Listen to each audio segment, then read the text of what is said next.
Well, good day to you and welcome. It is October the 13th, but thankfully it's a Thursday, so it's not an unlucky Friday for you. Hopefully it's not an unlucky Thursday, the 13th, but I don't know anybody that's had an unlucky Thursday the 13th, but maybe they have.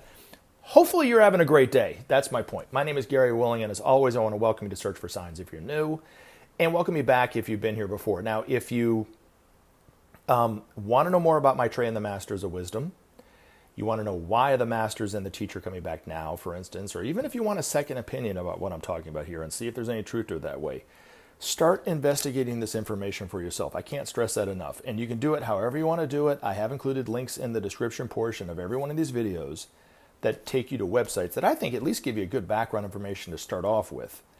But however you want to do it, it's important to not take my word for it, just for taking my word for it, or to shut it down outright just because it's not what you're used to hearing. It's better just to investigate it for yourself. And at the end, you might say, there's no truth to this. Or, there might be something to this, but that guy's still nuts. Right, whatever.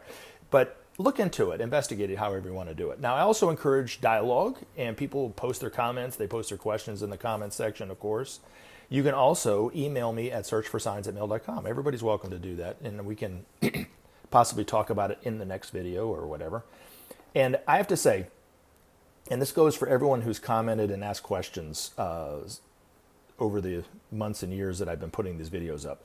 I personally learn more, I think, than anybody else by trying to and attempting to answer these questions. So I love questions. And I hope that you find them as informative as me, or at least get you started into thinking about this in a different way or something like that. That's why it's really good to join the discussion and ask questions and post comments. And if you don't want me to mention your name for whatever reason, because you're just afraid that somebody might ridicule you or whatever like that, then tell me that.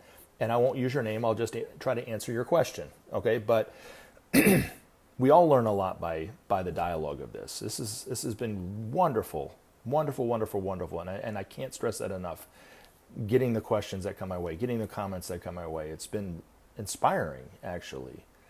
You don't understand, I think. Nobody really that listens to this information, I think, truly understands how lucky you are by hearing this information. Not from me, but just hearing this information in general. And I think you will in the future, but you are one of the very, very, very few people who have heard about Maitreya, started to inquire about his priorities for humanity and so forth, look at his teachings, maybe even applying his teachings in that way. It's extraordinary. Extraordinary, as Ben would say, to hear this information at this time in this way. It's exciting. I get excited, and I can't tell you how much my heart just beams from people commenting and asking questions, even those people who are totally against this information.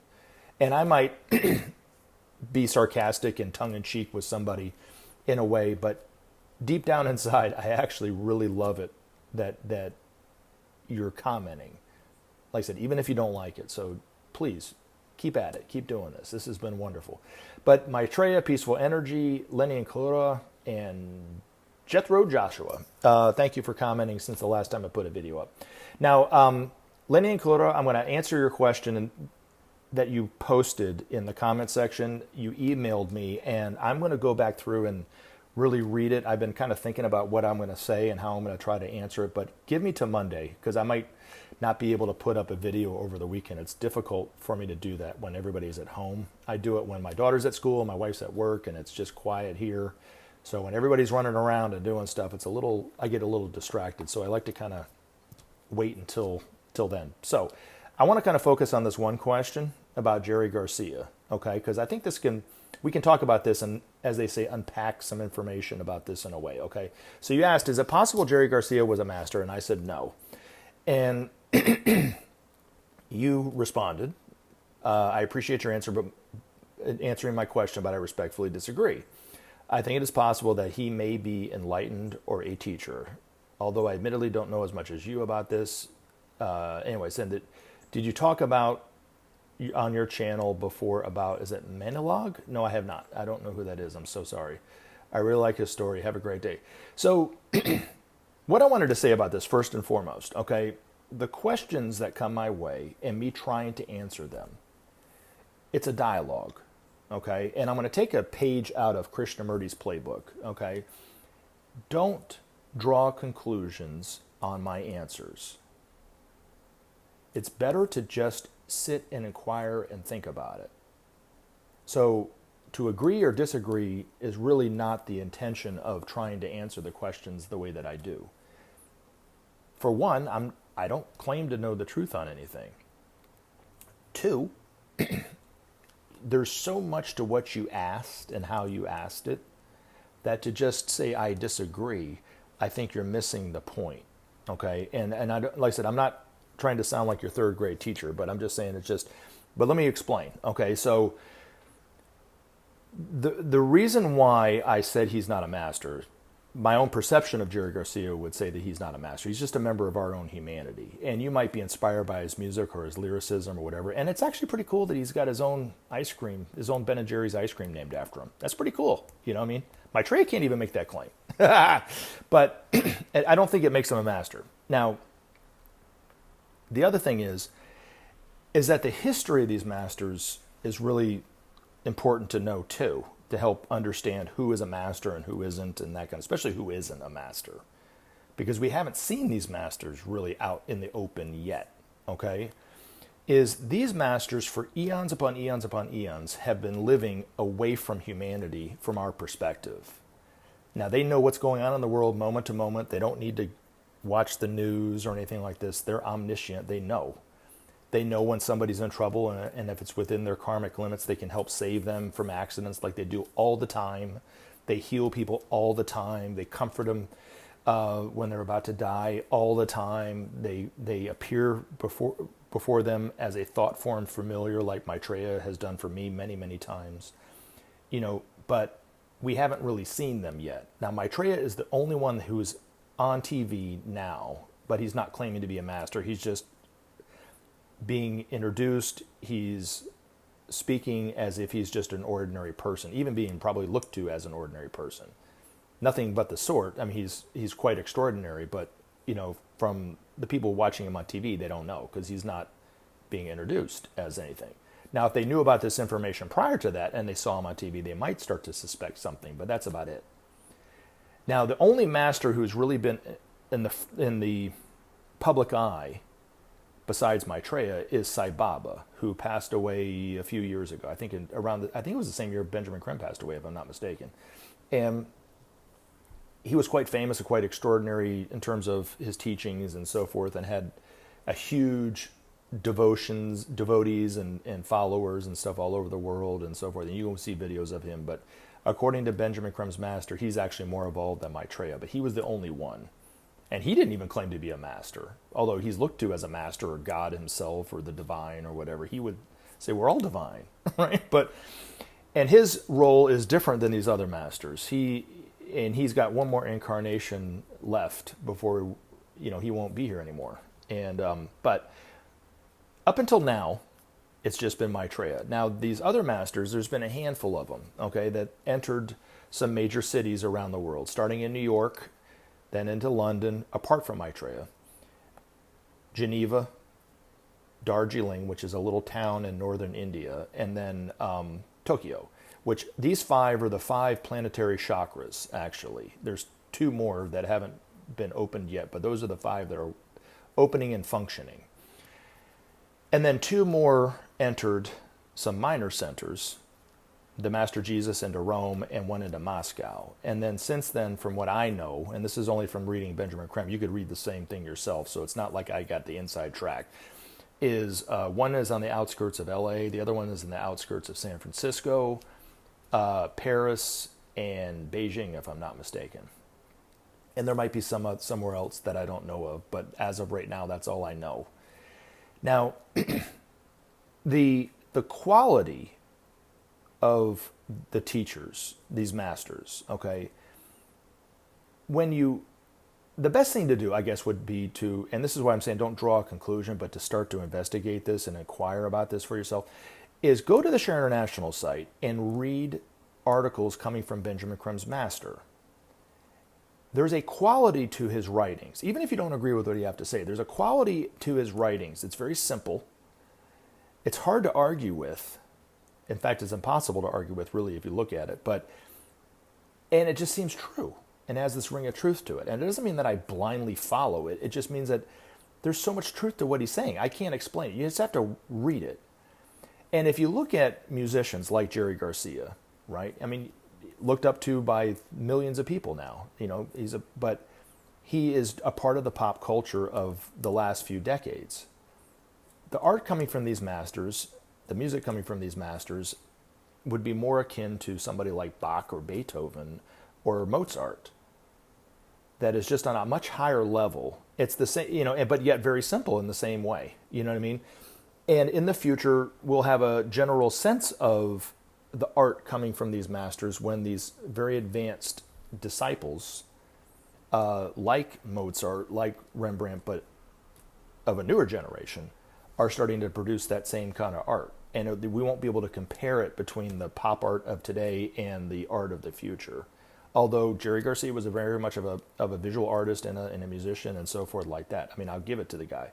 But his master, Ben's master, put him a little bit above the first initiation. So from humanity's perspective, pretty advanced.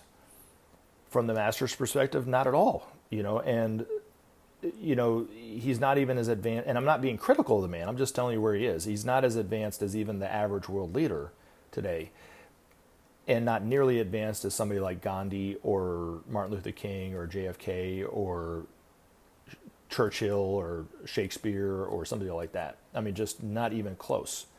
But doesn't mean that he won't get there someday. We're all going to get there someday. But according to the masters, there's about a little under 1 million people. I think 840,000-ish people have taken what's called the first initiation, the first of 5 great expansions of consciousness to become a master. So he had just taken. He's on the same level as, if I'm not mistaken, as somebody like Michael Jackson or Jimi Hendrix, both musicians who have passed away. You know what I mean? I don't know the exact point in evolution of Prince, but he'd probably be written there somewhere too. You know what I mean? Or Freddie Mercury, I think, or somebody like that. I mean, they're kind of all on the same level of consciousness, but not masters. And none of us know really what it's like to be in the presence of one of these masters for real. I have said through these channels that I've met Maitreya, but I've only met a thought form familiar of him. That's not exactly how he looks, except for maybe one time that I saw him. Maybe I'm kind of curious about that because he does look exactly how Benjamin Creme described him to be, but that doesn't mean that's how he looks exactly. But even then, every time I saw him, it was just a little thought form of him, just a little bit of his energy. And that little bit of his energy is life transforming, but it's just a little bit, just a little tick of it. I can't imagine what it's going to be like to even stand in and around him or be in an arena when he's speaking and hear him speak for real. I mean, I can't imagine. I have no concept of that really, other than what I can imagine. I mean, and I said I couldn't imagine it, but, I can think about it and I can kind of visualize it, but is that how it's really going to be? No. You know what I mean?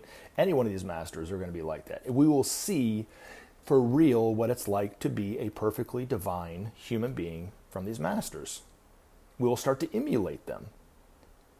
It doesn't mean that we're going to say we can do it the next week, you know what I mean? But I'm going to try to answer more of this, in the next go-round, in the next video where you talked about unconditional love and learning unconditional love and so forth. But at some point, I was thinking about this as I was going for my walk today.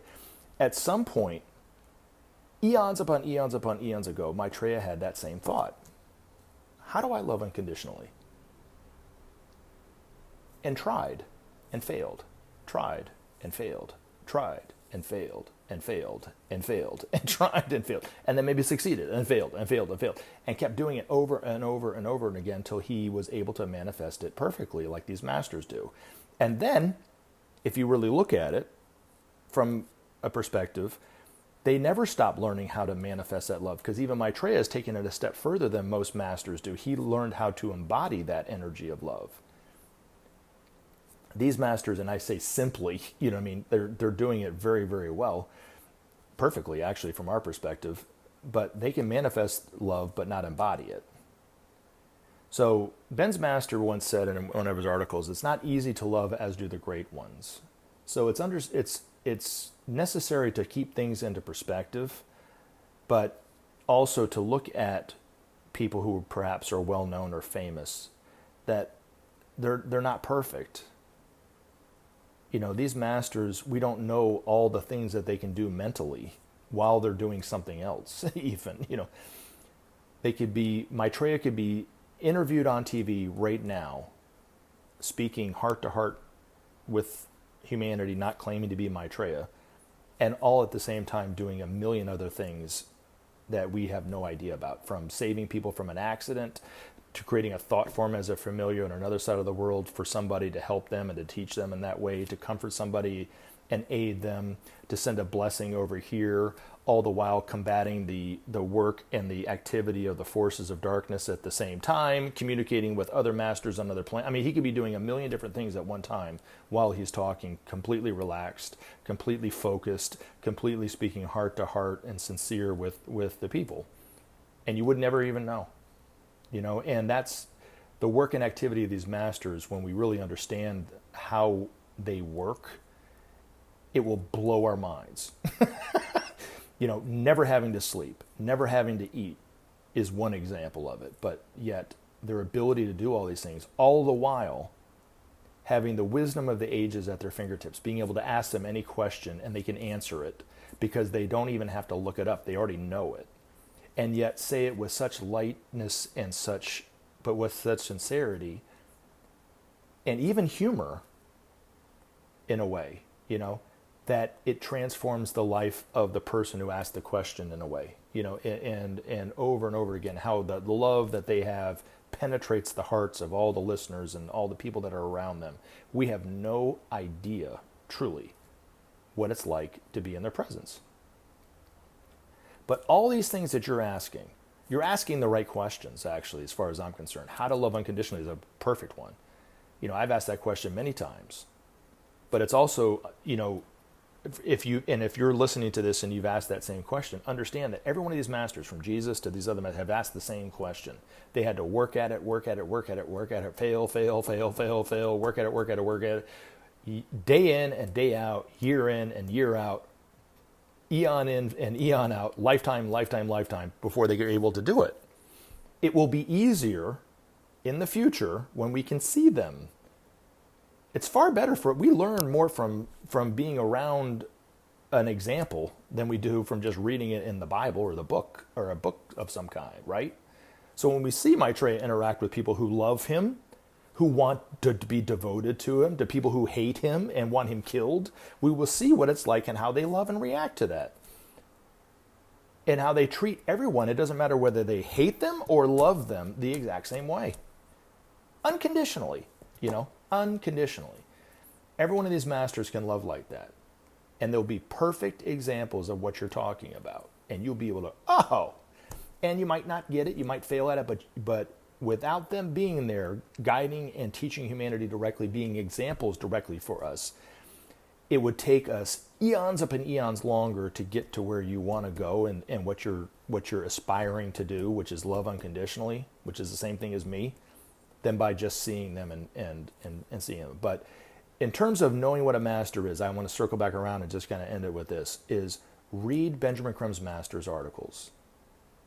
Get a sense of it. Don't just listen to me talk about it and read it out. That's why I always say it's better to read it yourself, far better to read it yourself. And then you can absorb what he's saying. And a lot of times I'll read it, think about it, and forget about it. And then weeks later, something will pop in my head about it, and it will start to ring true and make sense. But they're very simple, full of truth, and to me, I think perfect works of how a perfect example of how these masters will teach humanity, but just in an article form. So anyway, that's my suggestion to you. And I am going to, like I said, circle back and try to answer your questions in your email. It was just, there were a lot more there, and I didn't want to go too long into it. But thank you very much for the questions so far. Again, I look forward to more questions in the future. I love everyone. You guys have a great day. Keep joy close and hope even closer. Take care.